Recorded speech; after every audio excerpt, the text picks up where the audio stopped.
राज उस पर है। बताना मुझे, आप समझ जाएं गुरपुर वालों कि मुझे वो मार कर खुश है, वाह, कि सारा राज उस पर है।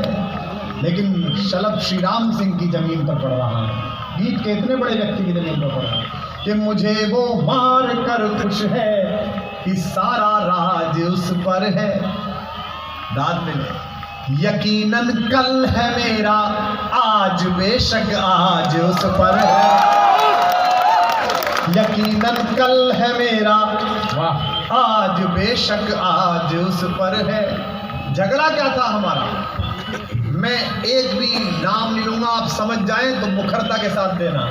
यकीनन कल है मेरा, आज बेशक आज उस पर है। उसे जिद थी, वहां मिलेगी, उसे जिद थी झुकाओ सर तभी दस्तार बख्शूंगा। वाह, एक भी हाथ खामोश ना हो, स्वाभिमानी पानी के नाम पढ़ रहा हूं। उसे जिद थी झुकाओ सर तभी दस्तार बख्शूंगा, मैं अपना सर बचा लाया, महल और ताज उस पर है। वाह वाह वाह वाह, मैं अपना सर बचा लाया, महल और सांसदी उस पर है। काम पूरा करना पड़ेगा, चार पंक्तियां और सुनाता हूं। इस मैदान में जो दोस्तियां बनी, अतुल जब यहाँ पर आए तो उन्होंने अपने पुराने दोस्तों के नाम लिए कि फला भैया बैठे हैं, ये बैठे। ये बड़ी बात कि दुनिया भर में शायर जाता है लेकिन आपको याद रखता है। वाह दोस्तों, मन हो गया तो एक बात बोलूँ आपको, थोड़ा सा पैसा आते ही, थोड़ी लोकप्रियता आते ही आदमी अहंकार में आ जाता है। वो ये भूल जाता है कि आने वाले समय में वो कहाँ जा सकता है। उत्तर प्रदेश ने ये सिखाया है। दुनिया का सबसे बड़ा राज्याभिषेक हुआ, दुनिया का सबसे बड़ा शपथ ग्रहण हुआ मर्यादा पुरुषोत्तम राम का, जब वो 14 वर्ष बाद लौटे। एक छोटे से मुख्यमंत्री का राज्याभिषेक होता है तो कितने लोग बुलाए जाते हैं, देखा आपने? जब कर्नाटक में शपथ ग्रहण हुआ था कितने लोग पीछे खड़े थे, फ्यूज बल्बों की झालर। हाँ, हमारा वाला लट्टू भी गया था। लेकिन राम का राज्याभिषेक हुआ और भरत ने पूछा राम से कि भैया किसे बुला लें आपके शपथ ग्रहण में। राम ने कहा बेटा हम तो जंगल में थे, हमको पता नहीं 14 साल में कौन राजा हो गया कौन युवराज। ये बातें कवि सम्मेलन में सुनाता नहीं हूँ, आज सुना रहा हूँ, तो किसी को भी बुला लो। बोले कोई तो दोस्त बना होगा। तुमने कहा यही थे सुग्रीव, विभीषण, हनुमान, ये सब आए हैं। लिस्ट बन गई, तैयार हो गई। राजा राम सोने चले गए। नींद में जाने से पहले अचानक बड़बड़ा कर उठे और जगत जननी जानकी से बोले कि आज अपराध हो जाता। भरत को एक अतिथि के बारे में बताना भूल गया और भरत के द्वार पहुंचे और जाकर कहा कि बेटा गलती हो गई, मेरा तो एक ही मित्र बना था, उसका उधार भी है, वही यार है, उसे बुला लेना। और आपकी दोनों हथेलियों के स्वागत के बीच पढ़ूं, इसीलिए राम राम है। त्रैलोक्य के स्वामी के शपथ ग्रहण समारोह में जो उनकी ओर से आमंत्रित एकमात्र अतिथि था वो बल्लाह, वो निषाद राज केवट था जिसने गंगा पार कराई। जिन लोगों को सत्ता की नदी आप पार करा कर जाते हैं, जब वो ऐसा व्यवहार करें, और केवट भी कैसा, तू बेटा इंदौर से आया है, हमारे यहाँ के केवट भी अद्भुत है। राम ऐसे खड़े हो गए उतर के जैसे पीएनबी बैंक के आगे ग्राहक, देने को कुछ था ही नहीं। तो सीता पहचान गई। सीता ने अपने हाथ की मुद्री दे दी। पिय ही हित सिय जानन हारी, मुदित मगन मणि मुद्री उतारी। इसे कहते हैं महिलाएं जो मन समझती हैं पति का। लेकिन केवट भी यूपी का था। उसने कहा कोई बात नहीं, स्टाफ है, रहने दो यार। तो राम ने कहा हम तुम स्टाफ कैसे हो गए? हम क्षत्रिय तुम मल्लाह, स्टाफ कैसे हो गया? बोले जाति अलग है, काम तो एक ही है। हम गंगा पार कराते हैं, तुम भवसागर पार कराते हो, काम तो है। लेकिन वो राम जिसके बारे में श्रीमद् वाल्मीकि रामायण में महर्षि लिखते हैं, रामो दुर्न भाषते, राम दो बात नहीं कहता। राम ने कहा उधार रह जाएगा यार, मैंने किसी का रखा नहीं, मैं तो दुनिया का उधार चुकाने आया हूँ, तेरा उधार कैसे रख लूँ, कैसे लेगा? इस बात पर हाथ खोलना। कहा केवटने को उधार ले लूंगा, आप चिंता मत करिए, वसूल कर लूंगा पाई पाई। कब करेगा? केवटने का चिंता मत करो, आज गंगा पार कराते में मैं नहीं ले रहा, जब मर कर आए तो भवसागर पार कराते हुए तुम मत लेना। ये उत्तर। वाह भैया वाह। इस भूमिका के साथ एक मुक्तक सुना रहा हूं, लेकिन आपकी वाह कमजोर ना पड़े, अन्यथा मैं समापन किसी भी समय कर लूंगा, मेरा काम हो गया। कि पुरानी दोस्ती को वाह इस नई ताकत से मत तोलो। इस कार्यक्रम में सबसे बड़ी समस्या क्या है? जिन्होंने मैदान में घुसने के लिए मेहनत करी है, जो पीछे बैठे हैं, वो तो बड़े उत्सुक हैं, आज तक भी ताली बजा रहे हैं, हवा कर रहे हैं। और जिनके घर पे निमंत्रण पहुंचाए आगे सोफे वाले, ये ऐसे बैठ गए जैसे बिना मेहनत के मिल जाता है, ऐसे आदमी बैठ जाता है। तो आप लोग भी हो, देखो वो देखो ताली कितनी जबरदस्त, उनकी देखो आप। कि पुरानी दोस्ती को इस नई ताकत से मत तोलो। वाह भैया। लेकिन कविता हो रही हो शलभ श्री राम सिंह के घर में, तो कविता पर दाद देना, आप सब भी वहां करना। कि पुरानी दोस्ती को इस नई ताकत से मत तोलो, ये संबंधों की तुरपाई है, षड्यंत्रों से मत खोलो।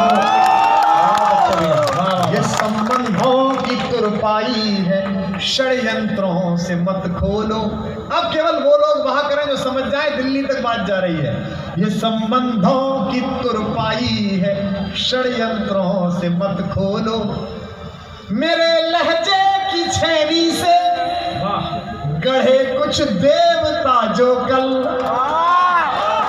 बताना अकबरपुर वालों, मेरे लहजे की छैनी से गढ़े कुछ देवता जो कल मेरे लफ्जों पे मरते थे, वो अब कहते हैं मत बोलो।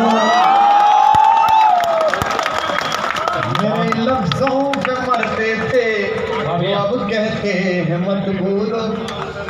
4 पंक्तियां और सुनिएगा। एक 4 पंक्ति में सुनाऊं। हमारे जो पगड़ीधारी बंधु बैठे हैं, आपके विषय में बड़ी अद्भुत बात विनीत ने कही। जब मैं पढ़ाता था कॉलेज में, तो मेरे से एक लड़के ने पूछा बीए की क्लास में, सर सरदार शब्द का मतलब क्या है? वाह। मैंने कहा समझ नहीं आया क्या कहना चाह रहे हो। बोले एक तो धर्म भी है, एक कबीले का सरदार भी होता है, गैंग जो होता है उसका भी सरदार होता है, तो सरदार का क्या मतलब है? आप संख्या में 6 हैं, लेकिन 1.25 लाख के बराबर एक हुए तो 6 लाख के साथ ज्यादा है, बड़े। दार कहते हैं फारसी में फांसी को, और सर कहते हैं सर को। मैं इसे कविता बना रहा हूं और हमारे गुरुओं के पुत्रों को समर्पित करता हूं।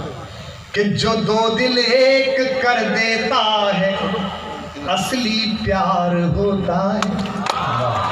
वाह करो। कि जो 2 दिल एक कर देता है, असली प्यार होता है। सनम को ही खुदा समझे, वही स्वीकार होता है। हाथों ना, सनम को ही खुदा समझे, वही स्वीकार होता है। वतन के वास्ते अपनी जवानी दार पर रख दे, वतन के वास्ते अपनी जवानी दार पर रख दे, वो भारत माँ का असली लाल ही सरदार होता है। वो भारत माँ का असली लाल ही सरदार होता है। वाह भैया। कुछ एक पंक्तियां मैं इसलिए सुना रहा हूं कि मैं नहीं सुनाऊंगा तो आप जाने नहीं देंगे, गोसाईगंज में घेर लेंगे। ये बहुत पुरानी पंक्तियां, मैं पहली बार आया हूं, लेकिन याद सबको होगी। कल की आपको की जा रही है, एक बार तालियां बजा दीजिएगा।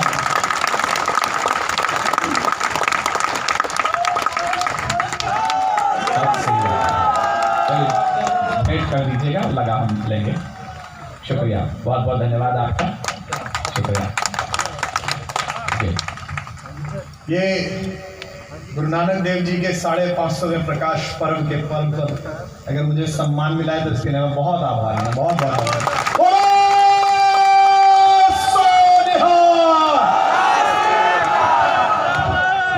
ये विनीत चौहान मेहमान ने अद्भुत माहौल बना दिया। इसलिए अच्छा आदमी है, कभी कभी बुलाना चाहिए इसको। मैं 4 पंक्तियां पढ़ता हूँ। मैं प्रेम का कभी पता नहीं कहाँ हल्दी घाटी में ले जाता है। मैं जैसे ही प्रेमिका से मिलने के लिए कार में सवार होता हूँ, ये मुझे चेतक के ताप से भाग जाता। ये इसने सही कहा मुझसे कि पहला, दूसरा, तीसरा प्यार कई प्रकार के प्रेमों का गवाह रहा है, लेकिन ये आदमी इतना भाईचारे से भरा हुआ है। मंच की कोई कवित्री मिले एक आध को छोड़ के, जो भी मिलती है वो ये कहती है परसों के प्रोग्राम में विनीत भैया थे। आजकल तो रक्षाबंधन भी घर पे ही मना रहा है। मैं 4 पंक्तियां पढ़ रहा हूँ, आप सब जानते हैं, गुनगुनाते हैं, सुनिएगा। कि कोई दीवाना एक शर्त पर, या तो मैं सिर्फ अकेला गाऊंगा या पूरा अकबरपुर गाएगा, पूरा अम्बेडकर नगर गाएगा। एक साथ गाओ कि कोई दीवाना कहता है, कोई पागल समझता है, मगर धरती जोर से तो बस पागल समझता है। मैं तुझसे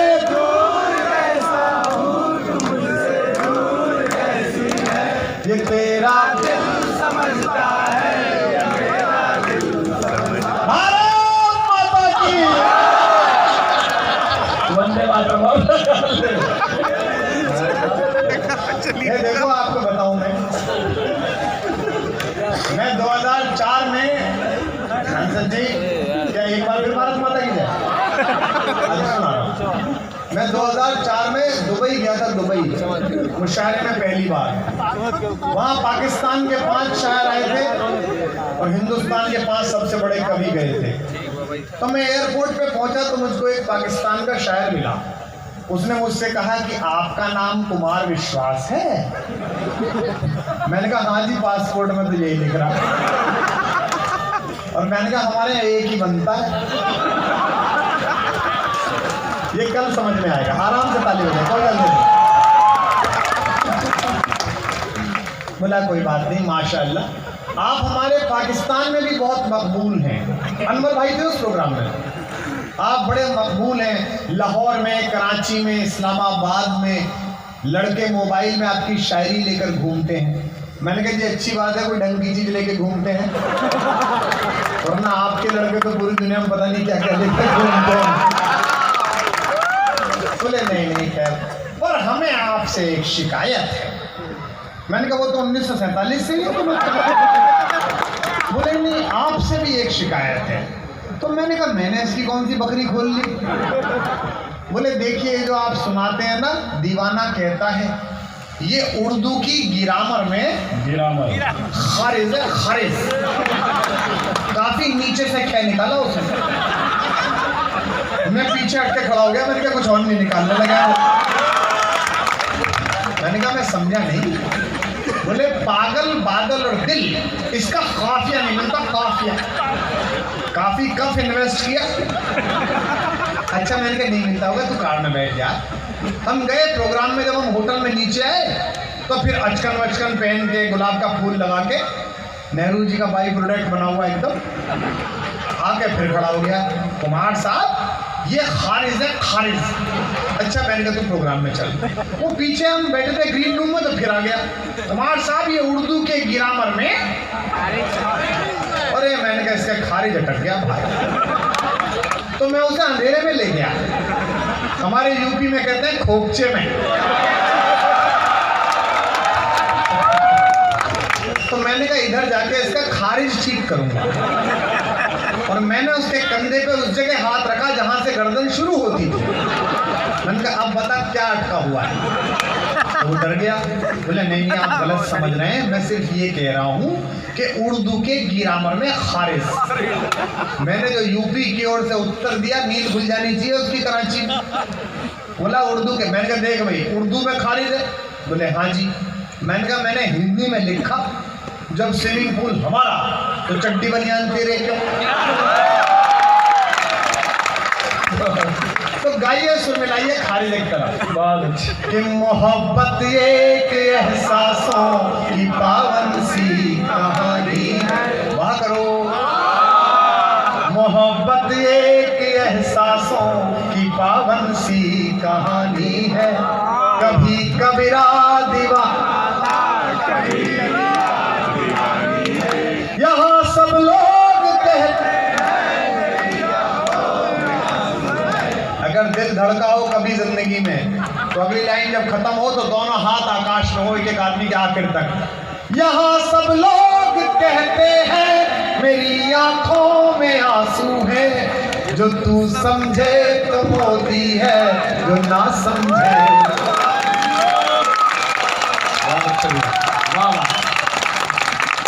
कि नजर अक्सर शिकायत आज कल करती है दर्पण से।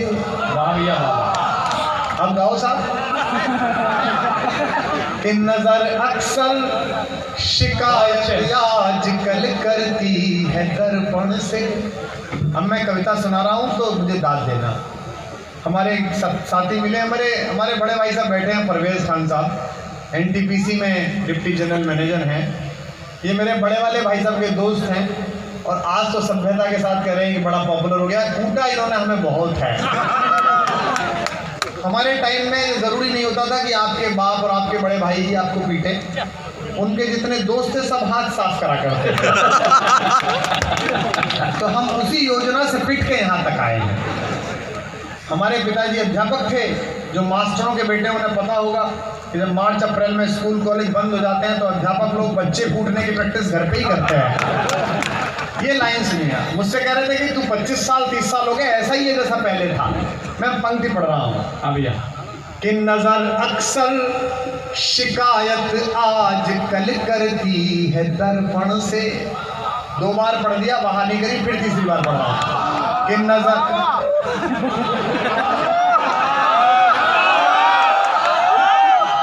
आपकी वाह अच्छी है पर टाइमिंग खराब है। राज्यसभा के टाइम पे हमारी भी यही खराब थी। कि नजर अक्सर आपकी भी यही लोकसभा के टाइम पे खराब थी।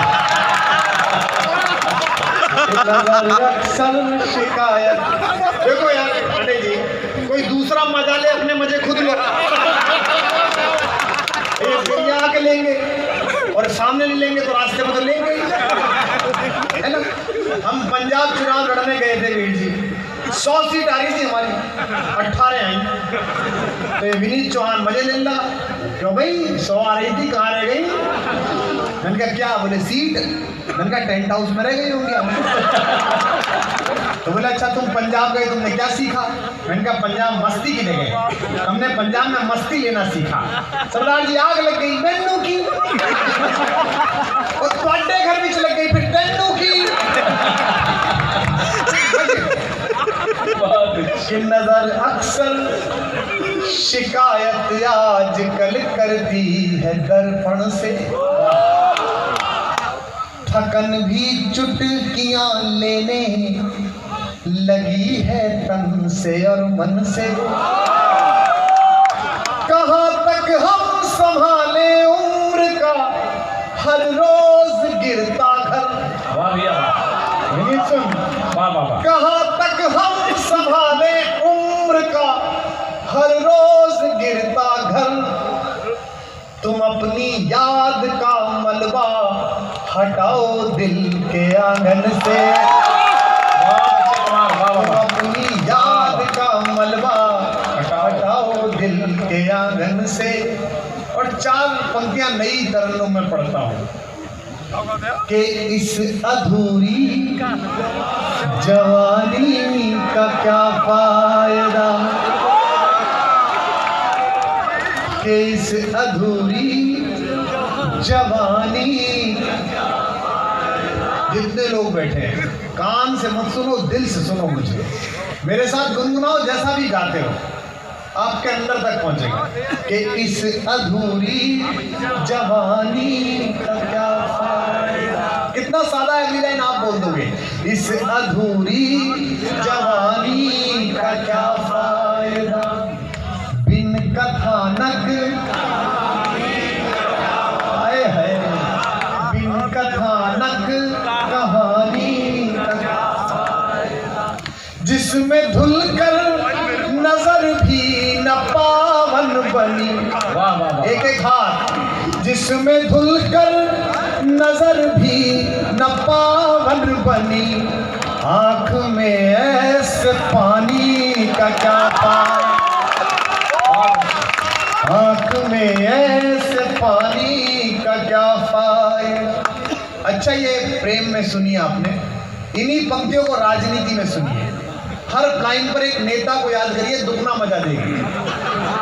पहली पंक्ति राहुल गांधी, इस अधूरी जवानी का क्या, दुगनी ताली आनी चाहिए इस पे तो, बिना पॉलिटिकल पार्टी। इस अधूरी जवानी, न वर मिल रहा न बहुमत मिल रहा। कांग्रेसी बैठे कहीं पे, बैठे पता भी नहीं रहे होंगे। बड़ी मेहनत, आप बिल्कुल हिम्मत कम मत करो, लड़ते रहो, कोई दिक्कत नहीं। हमें मतलब संघर्ष जारी रखो, एक ना एक दिन तो लहर आएगी, लगे रहिए आप। बड़ी मेहनत की राहुल गांधी ने। पर मुझे कई बार ऐसा लगता है कि ये जो भाजपा वाले हैं, प्रधानमंत्री नरेंद्र मोदी के कुछ लोग कांग्रेस में भी हैं, जब भी भाजपा की नैया फंसती है, एक ना एक कांग्रेसी आके मदद कर देता है। अच्छा खासा गुजरात में चुनाव फंसा दिया राहुल गांधी ने। अल्पेश, हार्दिक सब सड़क पर उतर गए, प्रधानमंत्री को वो जहाज पानी वानी में उतारना पड़ गया, गला फट गया। ऐसा लग रहा था कि गुजरात में डूबी लंका। पता नहीं 3 दिन पहले कहां से मणिशंकर अय्यर प्रकट हुआ और बयान दे दिया, बड़ा नीच आदमी। उसको मौका मिल गया भाई को, वो अगले दिन ही जाके गुजरात में रोने लगे, मने नीच कहे,